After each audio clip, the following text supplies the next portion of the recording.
Backrooms Kane Parsons, he is 20 years old. I saw a lot of tweets of people saying like, this kid is 20 years old and I'm 40 working at McDonald's. Bro, if you are 40 years old working at McDonald's, then yes, your life is a freaking mess. This is a very interesting movie. I think for me, it was more interesting than scary for most of it. Yes, there are moments of fear and crazy stuff happens, but overall, I didn't really get a super scared feeling. I did love the build-up of Clark finding the back rooms, and when he gets in there, he asks Bobby and his girlfriend to explore. Why not? Let's explore this random ass place he found going through a freaking wall. Yeah, let's explore this. That's a very good idea. So they're exploring and Bobby ends up getting dragged down and killed. This was one of the best scenes because it's like found footage type of scene where you have the camera and it's going back and forth.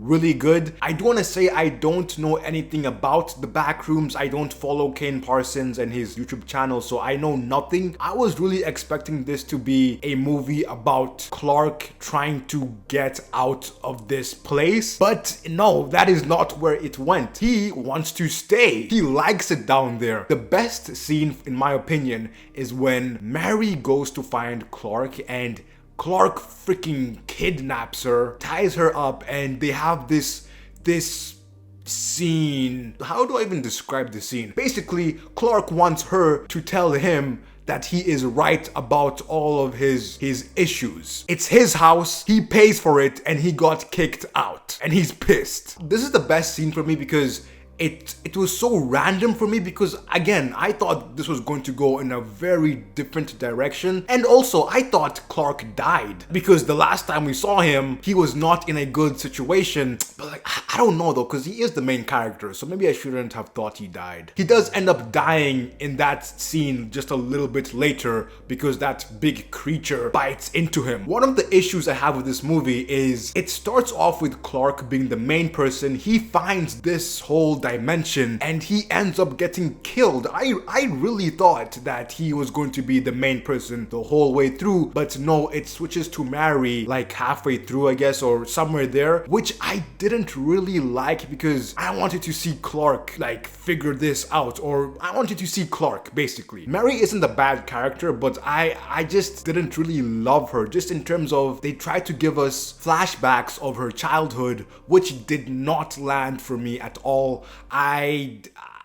It just didn't work. That is a pretty bold choice to kind of switch characters midway through to a different person. I was really invested with Clark. I still really enjoyed this. It was very interesting. As I said, more interesting than scary, but still good movie. And for a first movie for a 20-year-old kid, this is amazing. 7 out of 10. I am very surprised because I've watched Obsession 4 days ago and now I'm watching this and I didn't get scared. I think both movies, Obsession is more funny than scary to me, and this movie is more interesting than scary, which is kind of interesting because I get scared very easily. I'm a pussy. I'll be real. Yeah, I guess these movies just didn't get me.